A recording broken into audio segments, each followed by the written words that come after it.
It's absolutely acting বহুত acting হলো dot এটা মুভি না না খেলা যা খেল ideal. I'm Derek Ray at the microphone, and joining me for match commentary is Stuart Robson. এই দাও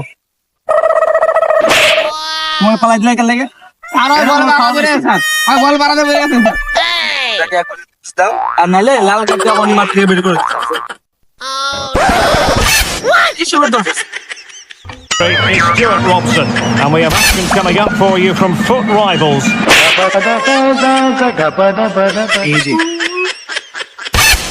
এই মেয়ে এটা তুমি কাম করছো কি করলাম ভাই গোল হইছে আরে সারা 72 লাখ টাকার জিনিস তুমি নষ্ট করে ফেলাইছো ওটা